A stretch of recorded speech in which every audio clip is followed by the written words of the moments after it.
Yo, in today's video I'm going to share with you my favorite elbow flexion finishers to destroy them buys.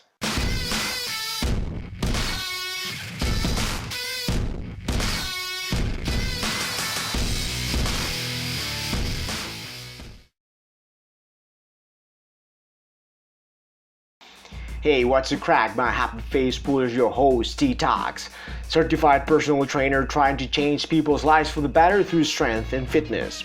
Back once again with another video. If you've been following me lately here on YouTube, you should have realized by now how strongly I push recreational lifters to focus on the basics to build a strength foundation. Hell, you could even go as far as to say that I've repeated myself in the last videos, and you're probably right. If you're a newbie taking your first steps into the exciting world of resistance training, then I want you to know that big compound lifts that work many muscle groups should be the meat and potatoes of your program. Having said all this, if you're a young male hitting the gym these days, I'd bet my life that you are going to spend at least 10 minutes in front of the mirror doing curls regardless of what your strength program says. But let's face it, getting a gnarly pump in the biceps is one of the most satisfying things in the entire world. I get it.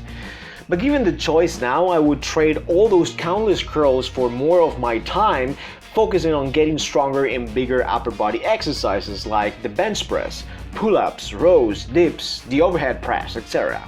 And because I expect most novice lifters to disregard my advice altogether, at least I'm going to share with you in this video a couple of good practices to keep in mind when it comes to bicep distraction, as well as the 3 time-efficient finishers I personally used in my training.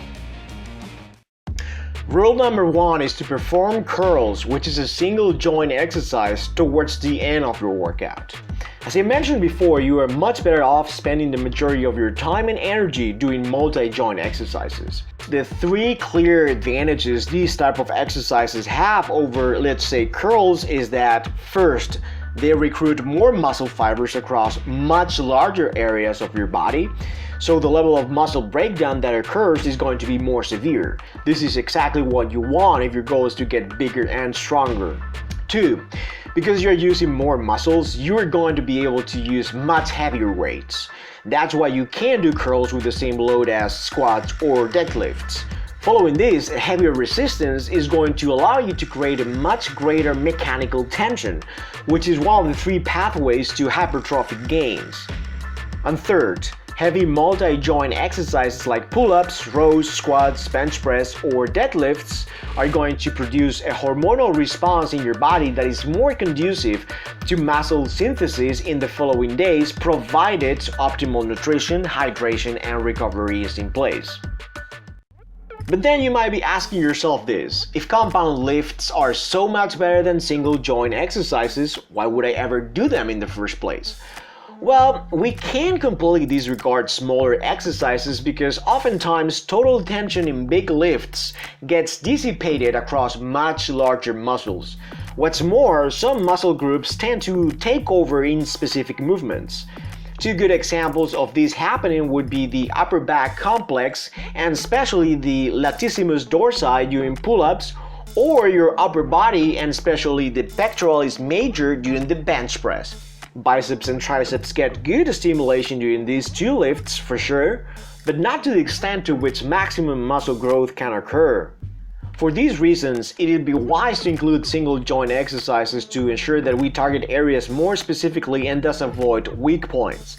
However, let me make this very clear, this should be a non-issue for novice lifters. Their goal should be to get stronger overall. But as you go along in your journey and you develop a strength base, you should address your individual lagging areas with accessory and smaller exercises, because you'll notice that at a certain point it is impractical to try to achieve maximum hypertrophy only with primary lifts without compromising your ability to recover.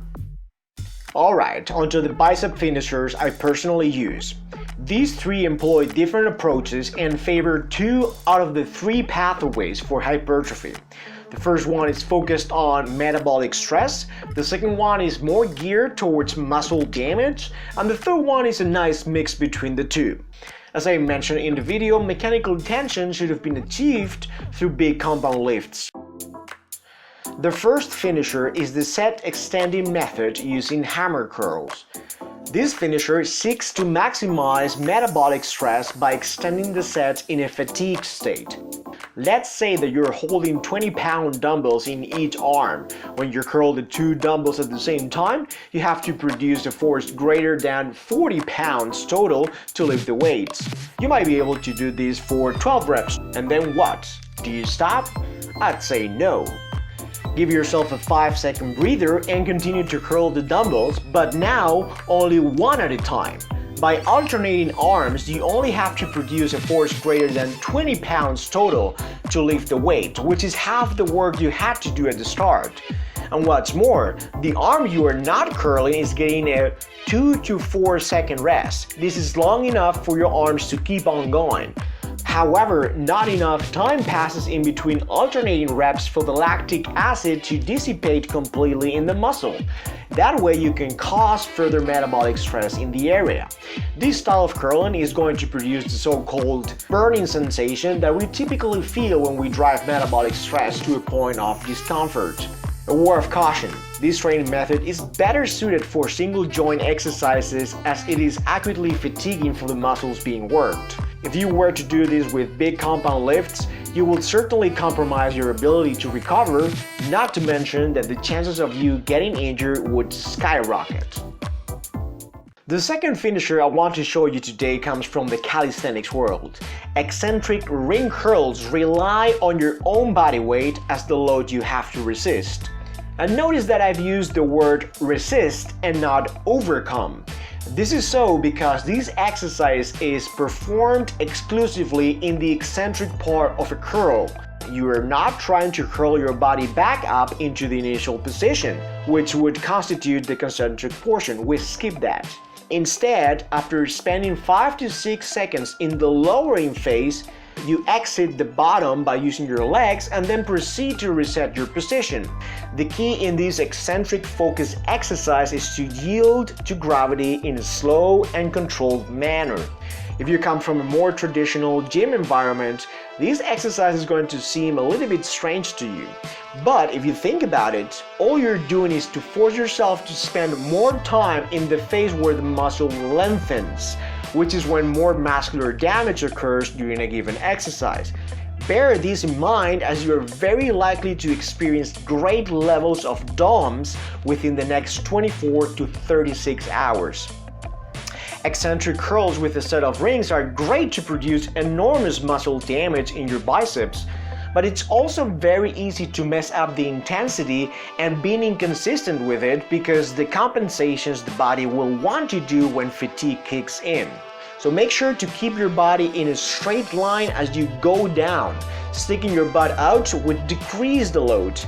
And when you walk back, I would encourage you to use a reference point to make sure that the initial position of your feet at the top of the exercise is always the same. Failing to do that could alter the intensity of every single repetition, and you don't want to do that. Once you get the hang of the exercise, you'll be very happy you added it to your arsenal.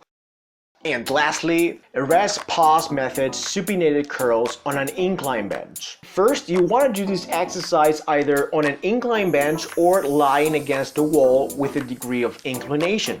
The reason to do this would be to initiate the curl with your arms placed behind your body. At this angle, the long head of your biceps is at a much more stretched position due to shoulder hyperextension, and force the long head of your biceps to perform one of its key functions, shoulder flexion.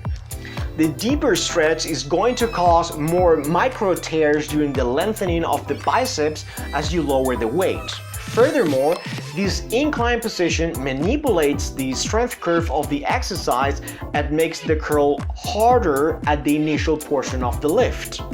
All of these components are great for the purpose of muscle damage, but what about metabolic stress?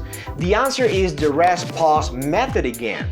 Instead of using traditional sets, you are going to use this approach to produce great lactic acid accumulation on your biceps. For that, I'm going to recommend using a lighter weight that you would usually use for supinated curls. For the first set, you want to go for as many repetitions as you can until you start feeling the burn. Then stop and remember the number of reps you just did, even if you feel you haven't pushed deep into the set. This is not a problem, as you'll soon find out. Let's say you did 15 reps. Okay, then take a quick 10-second pause and proceed to repeat the set. Same number of repetitions, 15. Once you hit this number, rest again for another 10 seconds and then keep on repeating this cycle until you reach concentric failure. I usually try to go for as many as 4 to 5 rounds total. I gotta warn you, you'll feel like this is a joke on the first set, but you'll change your mind very quickly. This is truly a weapon of bicep destruction. The pump is insane, but the thing I like the most about this finisher is that it probably takes only about 4 to 5 minutes to hit your biceps big time. That's gonna be it for this week. Did you enjoy the video? Then why are you waiting for? Smash the like button to help this channel grow. Please subscribe, click on the notification bell so you don't miss any future videos. Get stronger with me once and for all 2020. Here we come.